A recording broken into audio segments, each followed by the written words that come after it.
Question. Isn't the idea of discernment between two opposites, yes, no, true, false, simply a fear-based entanglement with deceptive duality? Aren't all sources and scenarios, even from fallen beings and those they influence, actually mixtures of truth and falsehood? Would it not be better to look at a level or two deeper and discern and live by what is true in all things and set the rest aside? For example, Trump is a disaster in many ways, but he also seems to be the means of exposing the power elite in some areas which the masters have said is a hallmark of the next 12-year cycle. For example, pharmaceutical company control of government agencies which should have been regulating them but haven't been because of this control. Okay, so let's not talk about specific examples because I think that always muddles the issue. But basically what I would say to this is that when you look at Earth today, everything is so colored by the duality consciousness that you can't really look at most issues and say, this is true, this is false, this is right, this is wrong. And so I think the person has made a valid observation here. But I also think that you can go a little bit deeper in terms of grasping what the duality consciousness does. Because basically what I would say is that when I look back at myself, even as a child, I always had a sense that there was something I didn't understand. There was something I didn't grasp. There was more to discover. There was something I had to find. And this is typical for many people I met on the spiritual path.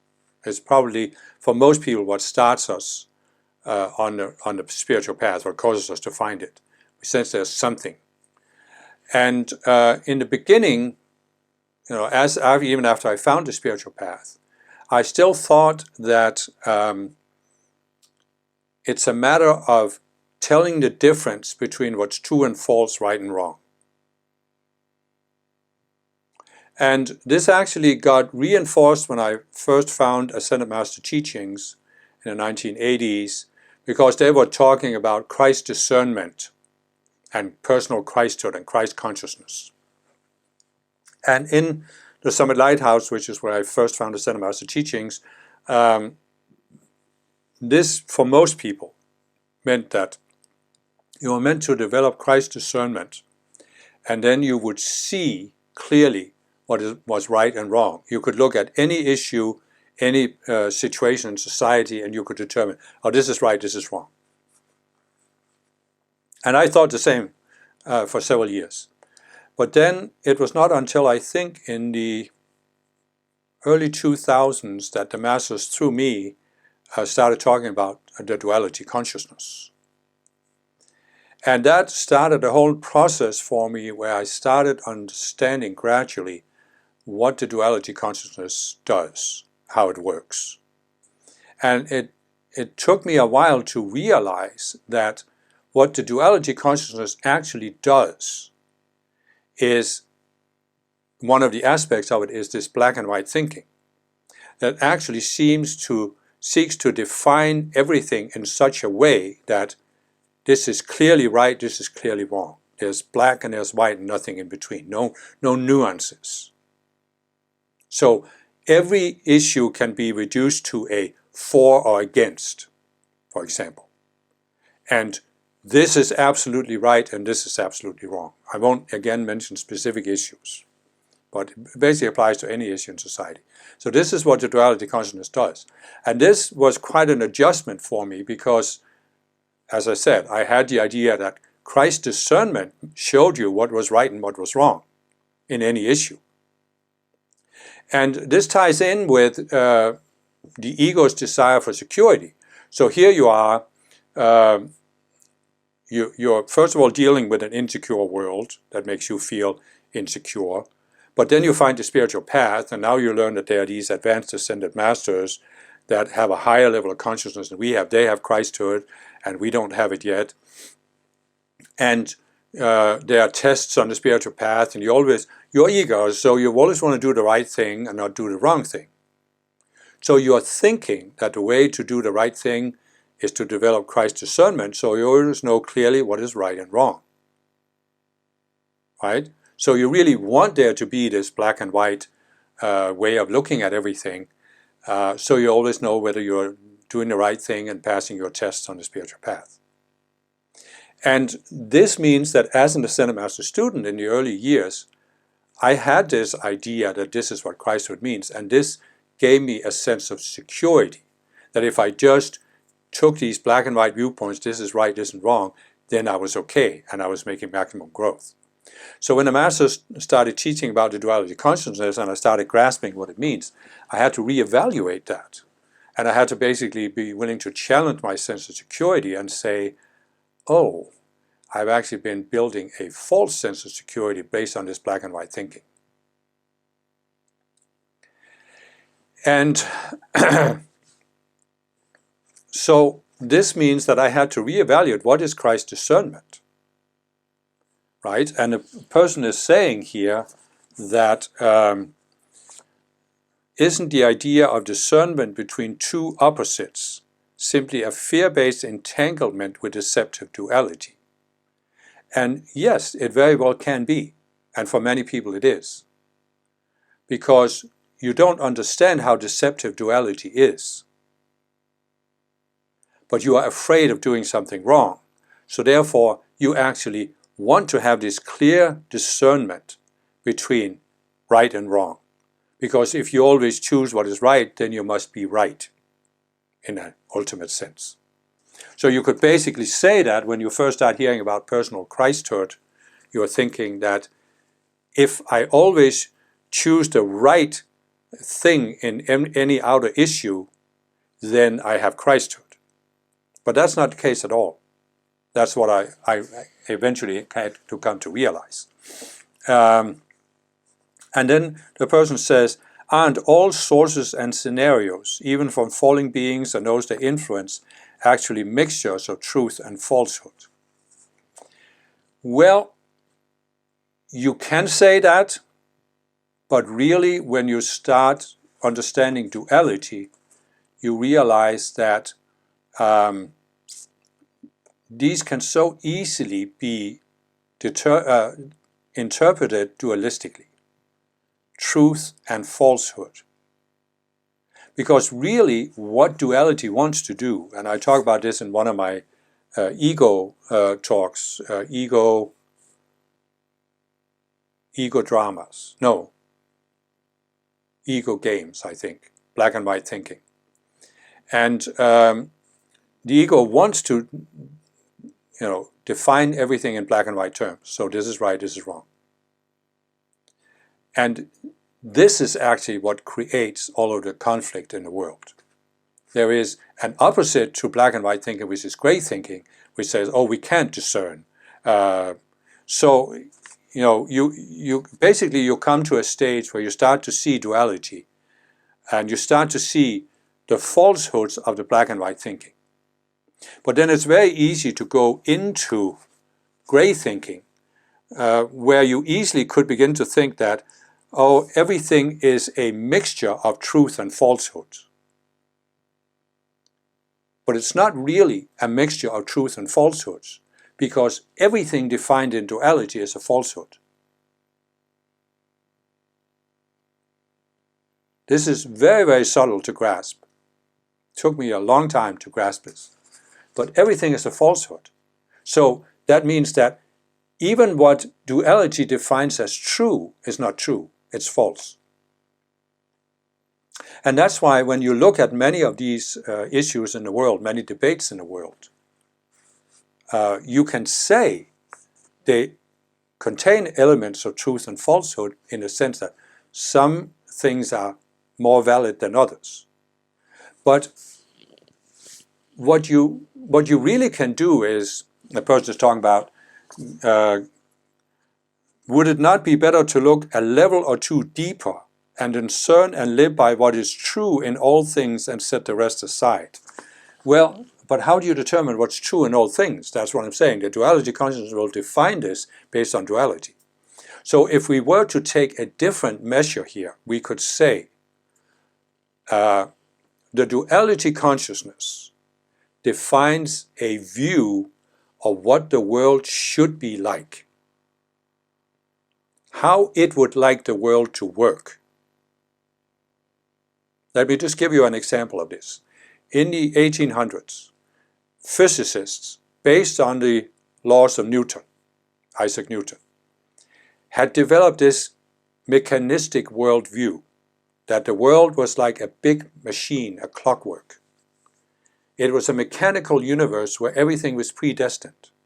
If you knew the laws guiding how the machine worked and the initial conditions, then you could just calculate how everything would turn out.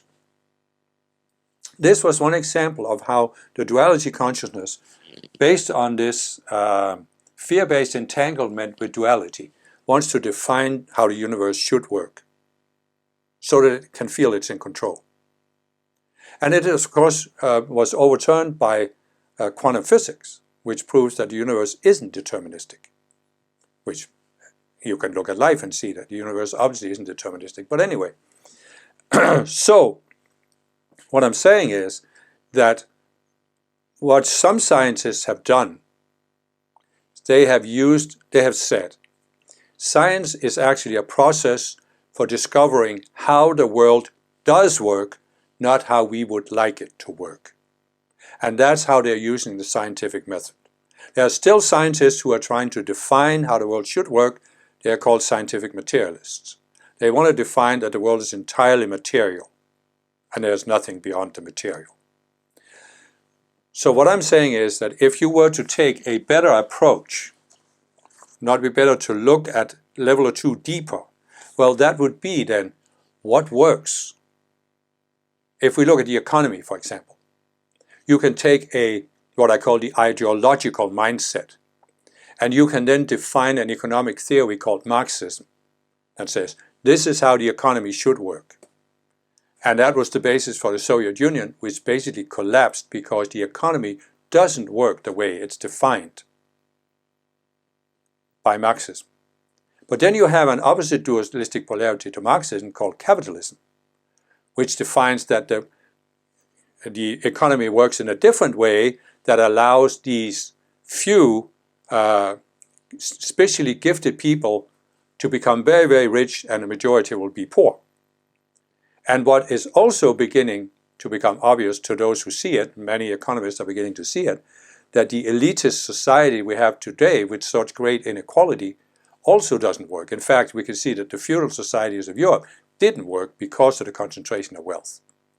So if we were to take a different approach, we would look beyond this and say, let's stop trying to define how we think the universe should work, and let's observe how does the economy work. How can we create a sustainable economy that is just for all people, gives equal opportunity for all people? And it actually works, because only that which gives equal opportunity to all people is going to work in the long run. But anyway, so I'm just trying to say here that it is much more subtle than this, because everything in duality is colored. And so if we go beyond this and talk about ascended masters, we can go back to talking about Christhood. What is Christhood then? Well, it's not black and white thinking, and it's not gray thinking. Christhood is an inner sense, a contact with the one mind, the undivided Christ mind, that is beyond duality. And so this gives you a frame of reference that's beyond duality, where you can see in many cases. It's not a matter of looking at an issue and say, oh, this is the truth and this is the falsehood. So basically you're looking at all situations in a different way, where you don't look at them in terms of what's right and wrong, truth and false, but you look at what is the consequences? What is it going to lead to? And so you can basically say, if you look at this, the person is saying, aren't all sources and scenarios, even from fallen beings and those they influence, actually mixtures of truth and falsehood? I would look at it differently. They're not mixtures of truth and falsehood, but they have consequences. And the consequences, because all of these scenarios are based on the dualistic consciousness, they have the overall consequence of exposing the consequences of duality. And the consequences of duality will always be tailored to, or they will tend towards one extreme or the other extreme.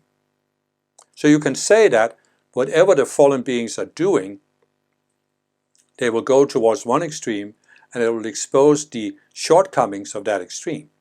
You can say in the Soviet Union, they went towards one dualistic polarity Marxism and exposed the shortcomings of that. What happened in the feudal societies of Europe was they exposed the shortcomings of the opposite economic approach of allowing an elite to run the economy.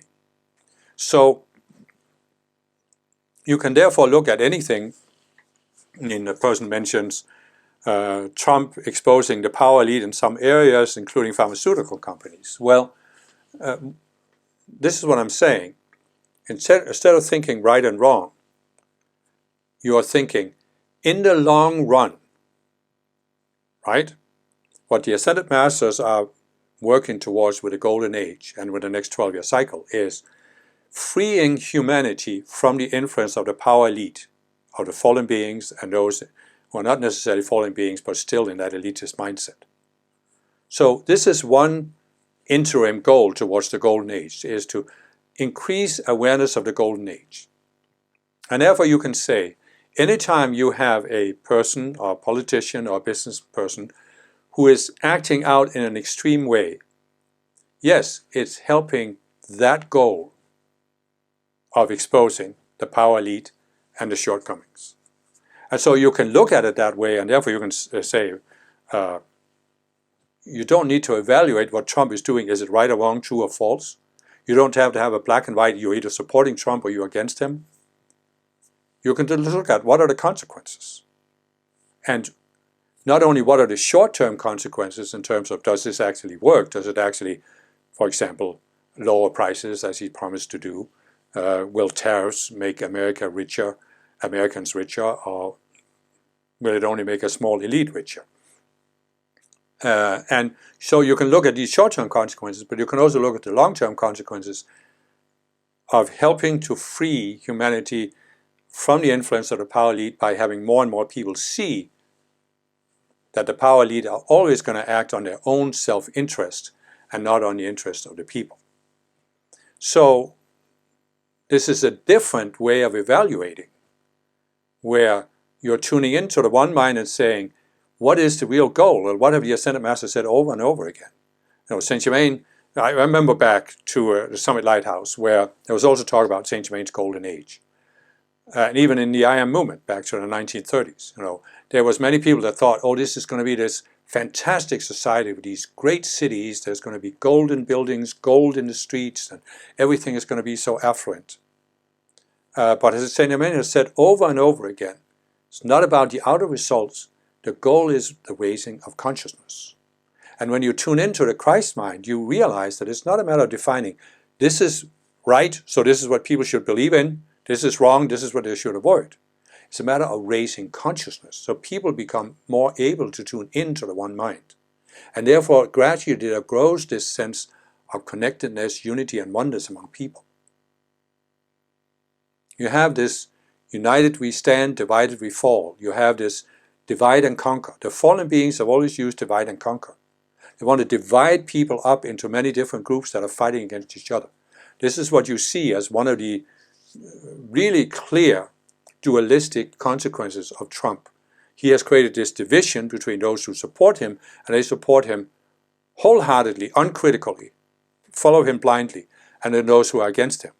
Well, that's dividing the people into two camps.